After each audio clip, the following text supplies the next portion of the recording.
Europe 1 Soir. 19h, 21h, Pierre de Villeneuve. Et pour cette deuxième heure, je salue Philippe Guibert. Bonsoir Philippe. Bonsoir chroniqueur Pierre. politique. Bonsoir Mathieu Bock-Côté. Bonsoir. Essayiste et chroniqueur. Et nous sommes avec le politologue associé chez Forward Global, directeur de l'Observatoire des pays arabes. Bonsoir à vous Antoine Basbous. Bonsoir monsieur. Et merci d'être avec nous. C'est donc cette interview fleuve du président Tebboune qui nous intéresse dans l'opinion. Est-ce que d'abord elle vous a surpris par sa teneur? Parce que c'est un peu une réaction très critique envers la France. Elle m'a surpris par le fait qu'elle soit la plus structurée de ce que j'ai pu lire du président algérien sur la presse arabe locale ou sur la presse européenne. Structurée, ça veut dire quoi? Ça veut dire qu'il ne se perd pas et il a eu de bons conseils de communication qui font qu'il a un message, il l'a délivré et il est allé direct au but, même si on peut juger des moyens qu'il a utilisés. On considère quoi? Il appelle le président de la République à un nouveau dialogue? Ou est-ce que les relations entre l'Algérie et la France sont définitivement mortes? Non, je crois que c'est un appel à la négociation. C'est pas du tout une affaire de rupture, mais aussi il y a de l'ingérence, il y a de la familiarité. Il distribue les bonus et les malus à la classe politique française. Il a ses amis et ses adversaires, et donc ça quand même, c'est de l'ingérence. Quel est l'intérêt justement de faire ça, de distribuer? C'est pas commun chez un chef d'État de critiquer à tel point un autre chef d'État. Oui, je crois que la réalité, c'est que le président Tebboune n'a jamais pu délivrer parce qu'il est la façade des généraux qui règnent, et que quand le président Macron l'avait approché pour traiter avec lui et pour signer quelque chose, eh bien Tebboune ne pouvait pas le faire, et maintenant c'est le président français qui n'est plus en mesure de délivrer un accord entre les deux pays.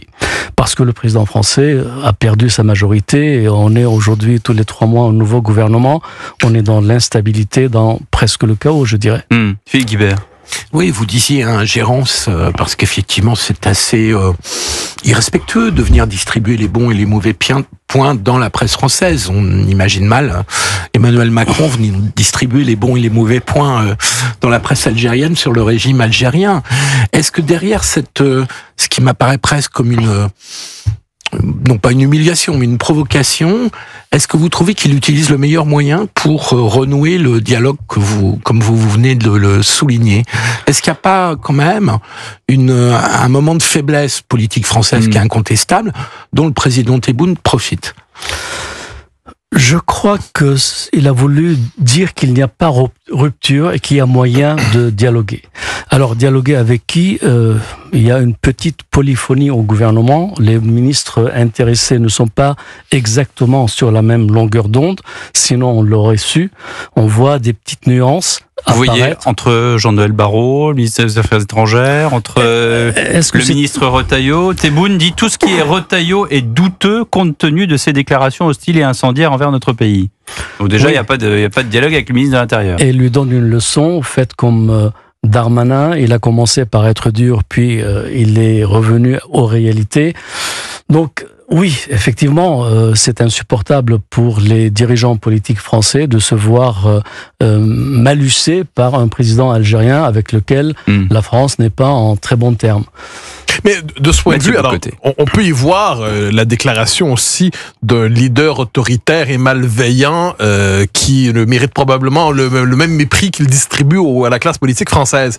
Mais est-ce qu'il ne devrait pas s'attendre, dans sa logique, à ce que la France réponde aussi fermement qu'il parle à la France? C'est-à-dire, s'il n'y a pas une forme de réciprocité nécessaire dans la malveillance pour que la relation soit rétablie? Il a déjà lancé la quille, en quelque sorte, en distribuant les bonus. Il a maintenant des anciens premiers ministres qui sont considérés comme tout à fait bien vus à Alger et d'autres qui le sont beaucoup moins. Donc là, il va falloir qui doit répliquer? Est-ce que c'est le rôle des commentateurs, de la presse, de la classe politique, du gouvernement, du président de la République? En tout cas, je crois que... Ou des médias, puisque les médias Bolloré sont attaqués directement par le président Tebboune, oui, ce qui est évidemment très offensant. Oui, je crois qu'il il y a un crédit déjà il y a comment dirais-je, un refrain des répliques de côté et d'autre sur ce sujet. C'est pas nouveau de la part de l'Algérie de cibler ces médias-là, et ces médias n'épargnent pas Tebboune et son régime. Là, vous voyez, en l'occurrence, autoritaire, c'est pas nouveau, c'est pas le premier, ce sera pas le dernier. Dire qu'on est dans la rente mémorielle, c'est le président Macron qui l'avait inventé ce terme en tout cas, vous remarquerez que nous sommes sur un média et que nous en parlons librement et on n'est pas à charge contre le président Tebboune. Mais je peux m'en charger, si je peux me permettre. C'est-à-dire que moi, ce qui me frappe là-dedans, c'est le respect obligé à l'endroit d'un homme politique clairement hostile à la France. C'est un peu étonnant quand même. C'est-à-dire, en ce moment, personne ne se gêne, par exemple dans les médias, pour dire tout le mal qu'ils peuvent penser de Donald Trump, à tort ou à raison. Mais là, quand il est le temps du président algérien, il y a une forme de petite réserve, de gêne, d'inhibition que je cherche à comprendre de la part d'une classe politique française qui se fait cracher au visage. Je crois qu'il y a beaucoup de médias, beaucoup de journalistes comme vous, par exemple, qui n'hésitent pas à répliquer, à qualifier l'Algérie, sa politique, son régime, des mots qu'il mérite. Donc, tout le monde n'est pas... Donc ça veut dire que c'est de la clairvoyance de la part de Mathieu, en l'occurrence. Disons que dire que c'est un régime autoritaire... kleptocratique. Que c'est un régime qui a peur de sa population, qu'il a peur de nouveaux Hirak, qu'il ratisse extrêmement large, qui prend les devants pour ne pas avoir une nouvelle contestation, mais ce sont des choses du quotidien. Il n'y a pas un seul homme qu'on puisse soupçonner de vouloir critiquer le régime qui ne soit pas en prison. Tout ça, vous savez pourquoi ? Parce que en mars 2019, il s'est trouvé dans la rue un samedi 13 millions d'Algériens qui contestaient le régime Bouteflika. 13 millions, quand vous faites le compte, c'est la moitié de la population qui peut marcher. Les vieillards, les bébés sont chez eux. Et donc, du coup, ce régime, il a peur. Il a peur de sa propre population. Et donc, du coup, la rente mémorielle, là, elle sert à quelque chose, à cimenter. C'est la rente mémorielle qui cimente le régime. Les Algériens, jusque-là, ça fait plus de 60 ans qu'ils sont indépendants. Qu'est-ce qu'ils peuvent revendiquer de glorieux depuis leur indépendance ? Ils sont encore sur le fait d'avoir chassé le colonisateur français. Ça, c'est leur fait d'armes. Depuis, ils n'ont pas beaucoup de réalisations. Quand Tebboune dit quelle rente mémorielle, de quoi vous parlez, il ment, c'est ça ?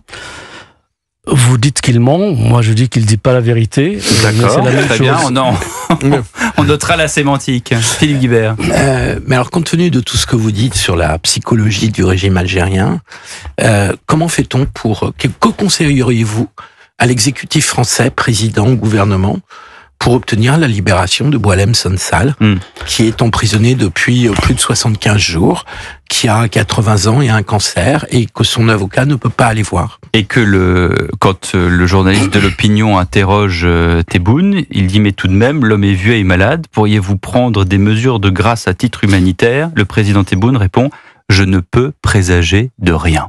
Ouais. Écoutez, je ne crois pas que la pression médiatique va faire son effet. Je crois que dans le cadre d'une négociation dans lequel l'affaire Sansal fera partie du lot, ça pourrait être un geste de la part de l'Algérie. Mais plus la pression médiatique est forte, vous savez qu'en Algérie, même les opposants au régime désapprouvent Sansal. Parce que dire qu'une partie de l'Algérie revient au Maroc, c'est pas très courant dans un pays où les nationalistes sont quand même la colonne vertébrale du pays, où l'idéologie nationaliste est très forte. Moi, je souhaiterais que Sansal soit libéré ce soir et pas demain.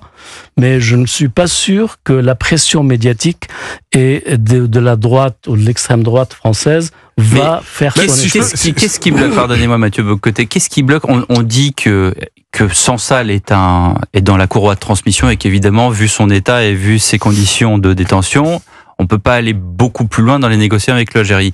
Il y a une chose dont on ne parle jamais, c'est le pétrole. C'est-à-dire qu'il y a quand même des contrats pétroliers et gaziers entre la France et l'Algérie, et avec Total notamment.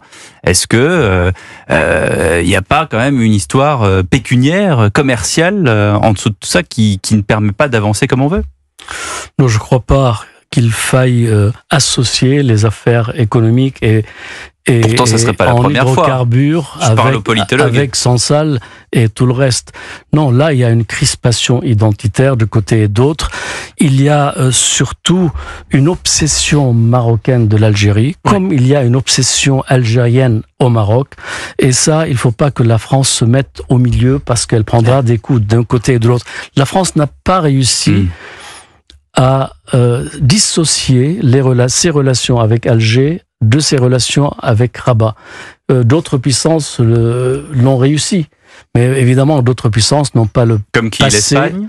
Écoutez, les États-Unis, la Russie, la Chine ont des relations normales avec les uns et les autres sans être otages, en quelque sorte, de telle ou telle capitale voisine. Des pays qui n'ont pas de rente mémorielle. Qui n'ont pas de passé colonial, de rente mémorielle. Coloniale, vous dites ? Bah oui, la France, 132 années de colonisation, vous appelez ça comment ? Je sais pas, je vous laisse répondre. Mais moi, c'est la colonisation. Et pour vous, c'est quoi ? Non, c'est moi qui pose les questions dans cette émission. Non, et on pourrait aussi parler de la colonisation à la rigueur du Maghreb par les Arabes, subie par les Berbères, subie par les Kabyles. À ce compte-là, vous avez raison, le terme colonisation est bon. Je me permets de revenir sur Boualem Sansal. Vous dites que ce n'est pas la pression médiatique de la droite et de ce que vous appelez l'extrême droite qui peut orienter le faire libérer. Bon, premièrement, je note que ceux qui ont pris en charge ce dossier en France, c'est la gauche républicaine, comme on aime l'appeler, autour de la mouvance de la revue Marianne, des journalistes comme Rachel Binas, des journalistes comme Caroline Fourest. Donc c'est cette mouvance, cette gauche républicaine qui a pris le combat. Avec la revue politique et parlementaire. Oui, bien sûr. Et il y avait cette idée d'ailleurs que c'était dans la mesure où cette mouvance prenait ce combat qu'il y avait une chance de réussir. Si on demande finalement aux Français de se taire dans l'espoir peut-être de faire libérer Sansal dans une forme de chantage odieux du régime algérien, aussi bien censurer l'exercice démocratique. C'est une affaire de conscience. Incarcérer Sansal, c'est insupportable. Mais faire beaucoup plus de bruit qu'il ne le faut, c'est contre-productif pour lui. Mais c'est quoi plus de bruit qu'il ne le faut ? C'est-à-dire trouver les bons filons pour accéder au but sans se détourner et sans nuire à l'objectif. Quand vous dites qui fait beaucoup de bruit dans cette histoire ? Moi, je lis beaucoup de communiqués, de déclarations qui proviennent de la droite ou de l'extrême droite. Et je comprends parfaitement, je suis pour la libération immédiate de Sansal, mais je suis pas sûr que la méthode va porter ses fruits. C'est ça la différence entre ce que je dis et ce que je vois. Pour être membre du comité de soutien justement monté par la revue politique et parlementaire à Boualem Sansal, le rôle d'un comité de soutien est de faire du bruit et d'y associer le maximum de médias. Marianne, Le Figaro, d'autres participent aux soirées de soutien à Boualem Sansal. C'est notre rôle de sensibiliser l'opinion publique et ça on peut pas le reprocher. Qu'il y ait des déclarations ensuite politiques, c'est une chose, mais on peut pas demander à l'opinion publique française, à des leaders d'opinion, de rester modestes et sobres dans leurs déclarations, parce que la situation de Boualem Sansal est quand même particulièrement scandaleuse. Qu'on soit d'accord ou pas, d'ailleurs, avec le fond de ce qu'il a dit, c'est pas la question. Donc, il faut bien, nous sommes dans une démocratie, et donc il est normal que s'exprime un certain ressentiment à l'égard du régime algérien qui commet cette monstruosité de garder un homme malade, sans défense, avec une assistance sanitaire des plus rudimentaires. Il est normal de sensibiliser l'opinion. Boualem Sansal n'est pas un problème algérien, dit le président Tebboune, c'est un problème pour ceux qui l'ont créé. Jusqu'à présent, il n'a pas livré ses secrets. Boualem Sansal est allé dîner chez Xavier Driancourt, l'ancien ambassadeur de France à Alger, juste avant son départ. Ce dernier est lui-même proche de Bruno Retailleau, qu'il devait revoir à son retour.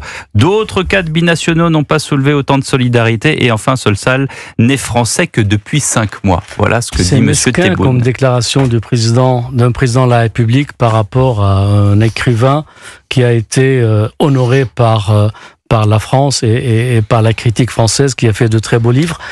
C'est mesquin, je trouve pas que c'est à la hauteur d'un président de la République. Nous sommes d'accord. Et voilà, dans les relations bilatérales, il y a suffisamment de sujets graves et importants pour qu'on puisse en parler aussi. Merci beaucoup Antoine Basbous d'avoir été avec nous sur Europe 1, politologue associé chez Forward Global et directeur de l'Observatoire des pays arabes.